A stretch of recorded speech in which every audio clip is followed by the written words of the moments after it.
Awaken the Guardian, episode 11. My brothers and sisters, welcome to Awaken the Guardian. I am your host. I am your brother in arms. I am the man who has screwed more things up than you ever will. My name is Garrett Bacon. Welcome to the show. Today's topic is a good one. Why? Because of how I was living my life. Today's topic is interested versus committed. Interested versus committed. So what does that mean? The difference between interested and committed. Before I tell you the definition of what that means, I want to give you a story. I guess it's really not a story. It's based in fact. But I want to tell you about this man. This man who is arguably the best basketball player in the world. His name? LeBron James. Now, it doesn't matter whether you're a basketball fan or a NASCAR fan or a soccer fan or a football fan. Like, it doesn't matter. I just want you to hear about this man's level of commitment. So, LeBron James joined the NBA when he was 18 years old. He is now in his upper 30s, which should be when he's declining. However, he has become more productive the older he has gotten. How has he made it to 6 straight NBA finals with 2 different teams? Well, it's not because he was interested, but because he was committed. Now, every basketball player, when they sit in front of the media with a microphone in front of them, and they're asked the question, always answer, I am all in. I am committed. I'm sacrificing everything. Yet this is the same player who's caught out at 3 o'clock in the morning, driving drunk home from a bar. What does that show you?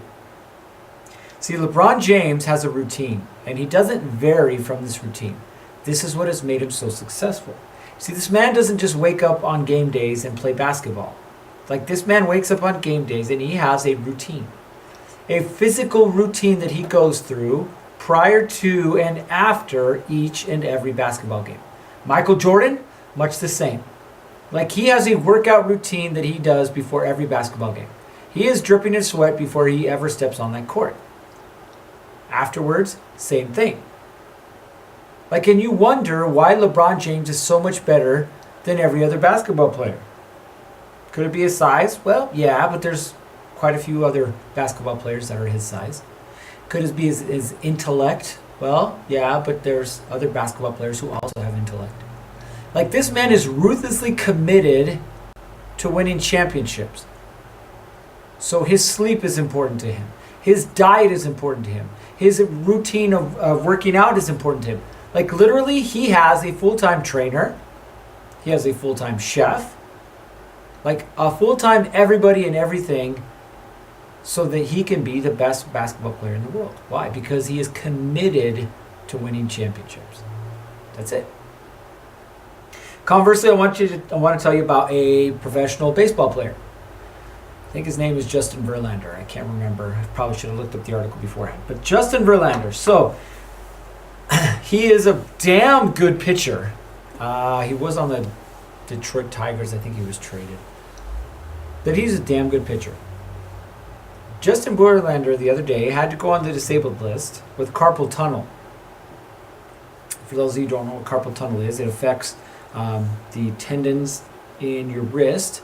It makes it hard to grip, to move, makes it painful, things like that. Which for a pitcher is a bad thing, right? Because they use their arms to pitch. Well, it was brought up that the reason that he had carpal tunnel was because he played too much Fortnite. And for those that don't know what Fortnite is, ask your 8 to 16-year-old son or sometimes daughter what it is. It's a video game. In fact, right now it's the most popular and profitable video game on the planet. Justin Verlander would spend his pre-games playing Fortnite. After his games, he would play Fortnite. Like this became his obsession. So instead of working on mechanics, working on strength, working on recovery, working on diet, no, he was playing video games, which led to an injury, carpal tunnel, which is a very serious injury. My mother has had surgery in both of her wrists because of carpal tunnel. So it's a very serious injury. Could this have been avoided? Absolutely. How? Well, if he would have been committed versus interested to being the best damn pitcher on the planet. So what is the difference between being interested and being committed? Well, if you're interested in something, you'll always find an excuse when things get hard. When there's a fork in the road, when there's a roadblock, when things aren't going your way, when you're stuck in the mud, when you can't see the next step in front of you, you will always find an excuse or a reason. Whereas if you're committed, you're going to do everything in your power to make it happen. Like everything. You're sacrificing the popular. Like, I get it, man. You're a pro basketball player. You're a pro baseball player. Like, cool, man. You're making millions. Like, people love you. Like, and it's easy to just say, hey, I made it. Like, I'm done and I'm out. Like, I'm just checking out. I'm here, but I'm not here. And a lot of people do that. How many pro athletes do you know that had potential to be the best and just kind of flamed out? There's a reason. It wasn't because they lacked the talent. Otherwise, they never would have made it there. So being committed means you're doing whatever it takes to get what it is that you want. You're not letting excuses, roadblocks, things get in your way. Last year, I decided that I was going to train for the Boston Marathon. And I've kind of talked about the Boston Marathon before. But basically, it is the pinnacle of marathons because you can only qualify by time. So you're put in an age bracket, and in that age bracket, you have to run a certain time in order to qualify. Now, what makes it super difficult, though, is there are so many people that qualify by time that your time has to actually be 3 to 4 minutes faster than the actual printed qualifying time to get in. Like, that's how competitive it is. So I made the commitment that I was going to train for this marathon, specifically for this marathon. So I picked a race, a downhill race, literally down a mountain with 5,000 feet of drop. And I trained specifically for it. I had a diet plan. I had a workout plan. I had a heart rate plan. I had all these plans in place, and I followed it to a T. Like taking supplements, like, I don't mean like steroids. Take it easy. I mean like supplements like fish oil and vitamin D and vitamin C, like those type of supplements. And I committed to this. And during the training, like, it got hard. I pulled my hamstring. I was tired all the time. I started to get shin splints. I got IT band problems. Like, all these things came up, and I kept, recovery, rehab, work, recovery, rehab, work. I just kept putting in the work. Game day came. Or I should say race day. I felt that I was as prepared as I was going to be. And so I felt confident at the start. Boom, race starts, gun goes off. I start running. I'm actually running faster than I thought I would. And feeling good. Get to the halfway point, still ahead of where I need to be. Cool, things are good, still feeling good. So marathon's 26 miles. I get to mile 19, and I've got my watch. I'm getting a little tired. And usually about 18 to 20, you hit what's called the proverbial wall. It's not an actual wall, but your body decides that it doesn't want to do it anymore. So you kind of have to push through it. So I start to hit this wall. My body starts getting tired. Still running good, though. I'm still feeling good. And this race happens to be on a long, windy mountain road. And so there's a lot of switching back and forth, back and forth, back and forth. They'd given us one of the lanes, and they'd separated it out with cones in the middle, those big orange cones. Well, I'm trying to cut the corners inside the course, of course, but cut the corners as close as I can to try and improve my time as best as I can, right? Anything I can do to qualify within the rules. And so I'm coming around this corner and I take it a little tight because I'm trying to, get ahead. And at the same time, I glance down at my watch to see what my time is. Where am I at? What's my pace? As I do, I step on the orange cone with my right foot and literally sprain my ankle. For any of you who have sprained your ankle, you know how painful that is. And I screamed out in pain. I slowed down and I was like, okay, can't stop, gotta keep going. I got 6 miles to go. The last 6 miles were the most painful 6 miles I have ever run. 1, I was exhausted. But 2, I was running on what I thought was a broken ankle. Like literally every step hurt, like in pain.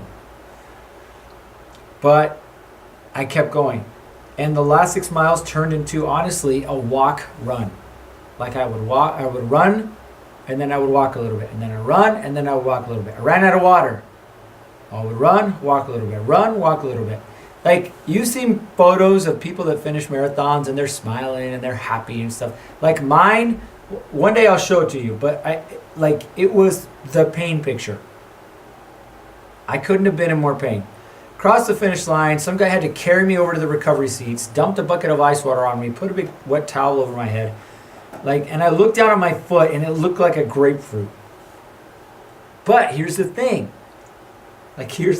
I was committed to qualifying for Boston. And even after walk running the last 6 miles, I qualified. The one thing that I wanted more than anything, which was to qualify, the one thing that I trained for, I actually did it. I qualified. So after taking about a month and a half off because my foot literally looked like it was going to fall off, I recovered. But the thing is, I was committed to qualify, not interested. Committed, right? That story sounds good until I start telling you about my personal life. Now that's a more of a modern example, but how I was living my life prior to figuring it out was not committed, but more of interested. Because this is what our society has become. It's become an interested society, a lack of commitment society, a try it before you buy it society. And so there is no commitment anymore. Think about this. What are the 2 most popular dating sites? They're pretty much just hookup sites. Like sex with no what? No commitment. Like I'm interested in you, so I'm going to swipe right. So we're going to hook up. Odds are we're just going to have sex. But there's no commitment. So cool. Tinder, Bumble, interested, not committed. Think about all the gyms that have money back guarantees.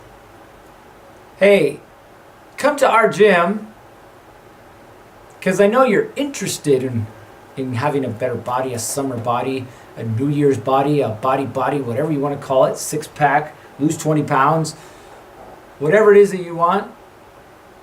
But there's a money back guarantee. I get it. You're interested, not committed. So we're gonna let you continue with this pattern of interested, not committed. Amazon. Holy shit. Literally they had to change the other day. They just changed their return policy. Why? Because it was so liberal that people were just taking advantage of it. Because nobody was committed anymore. They were just interested. Send me this. I'm going to try it. I'm going to wear this dress for 2 weeks. And then I'm going to return it. Because I'm not committed to buying it. I'm just interested in wearing it a couple times. So this is what our society has become. The interested, not committed society. I'm interested in fixing my marriage, but I'm not really committed. So that's how I was living my life. I was living my life in this interested, not committed land. When I got married, the whole till death do you part, or however it is that you believe it, that wasn't what I really truly believed inside. I was living the interested life. There was a money back guarantee. If things don't work out with me and my wife, I'm just going to ask for my money back. Like at any moment, I could just leave, return it, return the marriage, don't want it, I'm just going to go get another one. More than 10 years into marriage, that's exactly what I was thinking.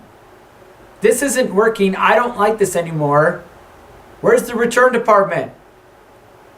I'll want another one. Oh, that girl looks good. Ah, she looks like she's got her stuff together. Ah, maybe I'll just go try that one on. See if that one works. I was uncommitted to my children. I was hoping that society would raise them with values and connections and purpose. But I was uncommitted to doing it. Things got hard. My son would yell at me. He would storm off. He would slam the door. I'd get pissed off and I would leave. Because I was interested in having a connection with him. I just wasn't committed. I wasn't committed enough for him to tell me that, Dad, you're an asshole. Dad, I hate you right now. Dad, you're a horrible example. All of which was true. But I wasn't committed. I was disinterested. So I don't want to hear that. Son, do as I say, not as I do. I don't want you to live an interested life. I want you to live a committed life. Even though I live an interested life. Makes perfect sense, right? See, I was committed to my police work. There were times where I would work 36 hours straight. No sleep, no break. 36 hours. For any of you who ever stayed awake for 36 hours, you know that you're completely worthless afterwards. And you know what I got out of that? Nothing. Nothing at all. Maybe a little piece of paper that said, "Attaboy, good job." Nothing else. So I was completely committed to police work and totally uncommitted to my family. See, I was interested in being there for the birthdays and the holidays, but I wasn't committed. I was interested in going on vacations with them, but not really committed. So when I think about like what they really wanted was simple. It's the same thing that you want from the people around you. They want you to be committed, not interested. If you look at your life right now and why it is or isn't working,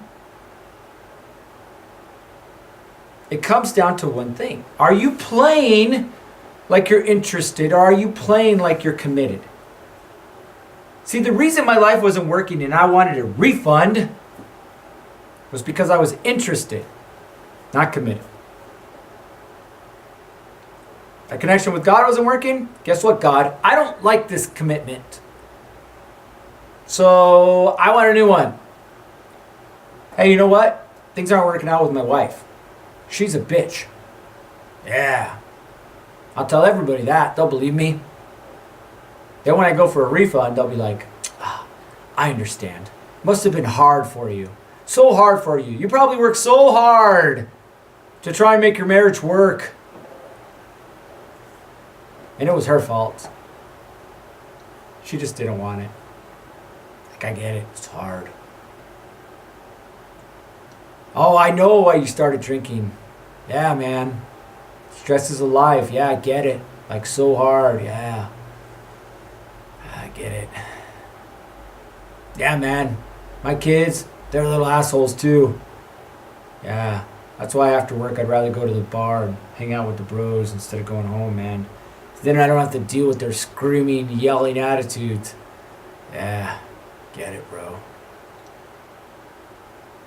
Like, you and I have been living in this interested society. We were raised in the interested society. No more commitments. See, commitment is when things get hard. Cool. You take a punch. All right. Take a deep breath. Keep fighting. Like, you think about why people like Muhammad Ali were so successful. Like, I remember reading about him and his training regimen. And they're like, well, how many sets of this do you do? And how many reps of this? And how many and how many and how many? He's like, I don't know. And they're like scratching their head. They're like, you're the best boxer in the world. Like, how do you not know? You know what he said? He said, I don't start counting till it starts hurting.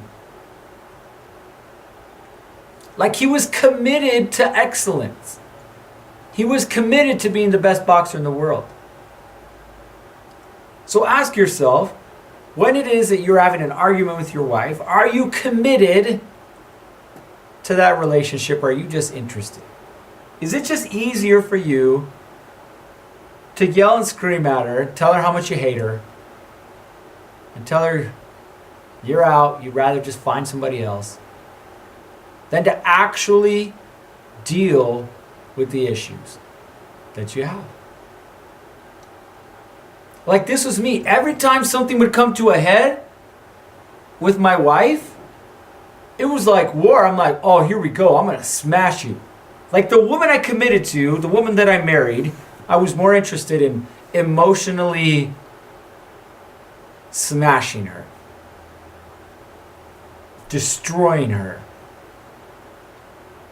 And if that didn't work, cool. I was just going to go find a refund. Because I wasn't committed. I was just interested. And then I realized what my wife, what my children, what God, like what everybody in life really wants. It comes down to one simple phrase. Show me, don't tell me. Show me, don't tell me. You want to know how people would fall in love with politicians again? If they actually lived by this. Show me, don't tell me. I'm going to drop taxes. I'm going to build this park. I'm gonna. Bullshit. Quit talking about it. Show me, don't tell me. But this is how I was living my life. I wouldn't show my wife that I loved her. I would just tell her, oh yes, I love you. Oh yes, I love my children. Oh yes, I'm committed to having a better body. Oh yes, I am committed to making more money. Lies. I was just interested. Like, there's always a path. There's always a path for more. But we're unwilling to acknowledge that that path exists because we've been given an out. Everything in life nowadays has an out. Like, there's a mattress company now that has a 365-day return policy.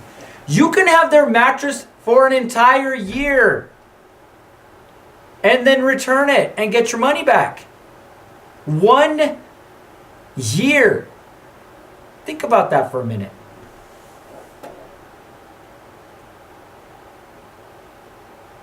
Like, our society is nothing but interested, not committed. How many people do you know who are engaged and have been so for over a year? 2, 5, 7. They've got kids together. They're like a family. But they're not committed. They're just interested. Like, the out is still there. The ability to say, I want my money back, still there.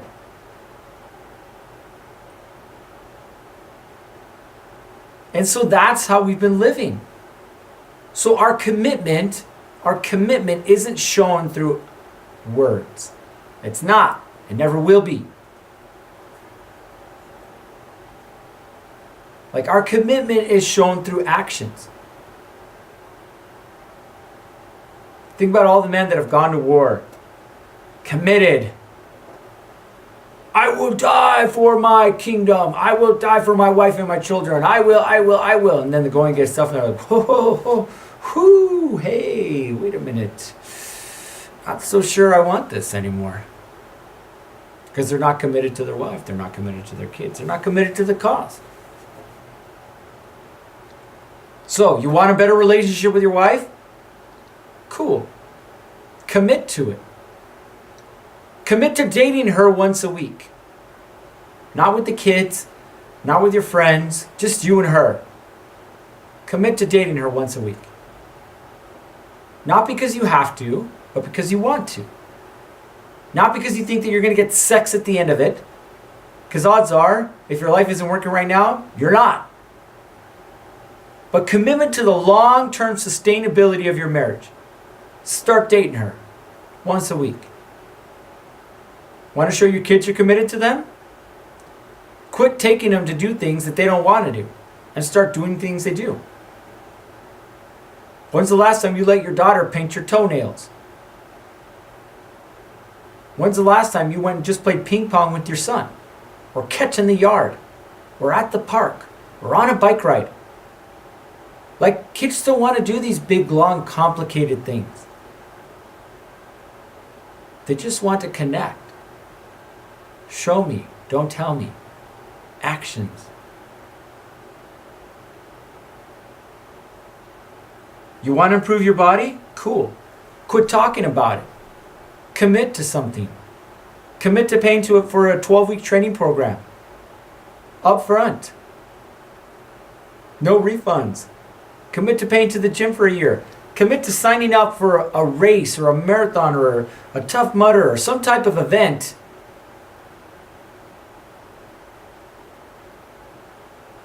Show me, don't tell me. You want to make more money? Commit to it. Making more money doesn't mean working more hours. Learn a new skill. Find a better job. Find another revenue stream. Become a better marketer. Become a better salesman. Like, you want to make more money? Cool. Show me, don't tell me. Like people in their vision boards. How many people do you know that have vision boards? Come January 1, they make vision boards. Yeah, I want this car. It's a Lamborghini. I currently make $12,000 a year. Yeah, I want this house. It's $5 million. I currently make $25,000 a year. Yeah, I want to travel the world. I've never been outside the city I grew up in. Like, we live in this society of just interested. All a vision board is interested. I'm interested in this stuff. I'm going to keep dreaming about this stuff. But the stuff that actually matters, like committing to the little steps daily that I need to actually get out of the cycle that I'm stuck in, I'm not committed to. So I'm just going to keep doing this vision board stuff. I'm going to keep liking this Instagram page. I'm going to follow this really successful guy that says really cool stuff and really motivational stuff. And then I'm going to post it on my wall and be like, do the work. Yeah, pound it out. I got this. And still not do anything. Continue in the same patterns.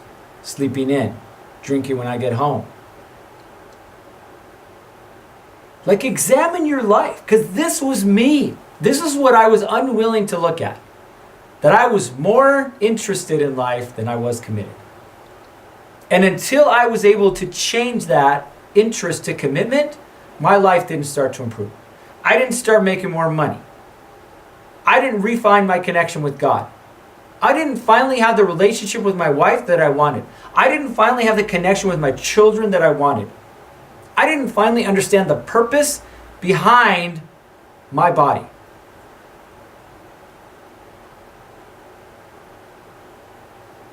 Like, my life isn't perfect. I don't want you to think that my life is all fairy tales and roses and happy endings. Like, it's not. I'll give you a perfect example. So I've been out of town most of last week and a couple of days this week doing some trainings. Like, I was training some other people and then I was getting trained. So I get back and I immediately, not gonna lie, I want to connect with my wife. Like, I want to have sex. Like, I'm a dude. I guess dudes just like to have sex. Like, one of our core needs, right? So I wanted to connect with my wife. Like, I haven't seen her in a while. Like, I really wanted to. So what did I do? I immediately started putting on the moves, right? Guys, you know what I'm talking about. Kissing her neck and rubbing her arm and getting close to her, massaging her shoulders and, oh, hey. And then totally got the cold shoulder. Like, yeah, I don't think so. And I started to get mad. I'm like, whoa, whoa, whoa, whoa, whoa. This is me. You're gonna reject me? You're gonna deny me? This is what I started thinking. I was like, oh, screw this. I don't need this. I don't really want this. And I caught myself. I was like, hey, jackass. Like, out of the last 14 days, you've been gone 10 of them. You haven't shown commitment to your wife. You want her to show commitment to you, and you haven't shown commitment to her. Fair enough. Like, I get it. So now I have to take the steps necessary to show commitment to her. I have to reestablish the connection that only over this short period of time, only over this 2 weeks was lost. She didn't lose it. I lost it. So now I got to recommit to it. I got to reestablish that connection. So at the end of the day, the only thing that matters are your results, not your reasons. That's it. So how is it that we actually figure out exactly what we want and then start working towards it? Well, for that, we have a little tool called the Gap Map. This Gap Map is really easy to use. You look at the facts of where you are right now. When it comes to your relationship with your body, your relationship with God, your relationship with your family, your relationship with money. Where are you at right now? What are the facts? Where is it that you want to be in 12 weeks? Where is it that you want to be in 12 months? Cool, there's a gap here. These are the action steps that you're going to take to close that gap. The things that you're committing to doing, not interested, right? You could be interested in running a marathon, but you couldn't today. But there's steps that you can take that in 12 weeks you can run one. You could be committed to having a better relationship with your wife, and you could in 12 weeks, but you got to do the steps. You got to be committed to taking the actions. So this Gap Map helps fill in the gap, helps list out the action items that you're committing to get what it is that you truly want. So you show your commitment by writing it down and then working your ass off for it. Plain and simple. Now, where can you get this Gap Map? I'm glad that you asked. Go to awakentheguardian.com. We got a free link. Download your own Gap Map. Download 3 if you want. It's all good. The point is to have it in your possession, to physically write down what it is that you want and how it is that you're going to get it. And then commit to actually doing the work. If you go to the website, awakentheguardian.com, I'll have that Gap Map there for you and a simple set of instructions showing you how to use it. So, that is it for today. Enough talking. It's time to go do. Commitment through actions, not words. That is it for today. And as always, stay safe. And we'll see you on the next one.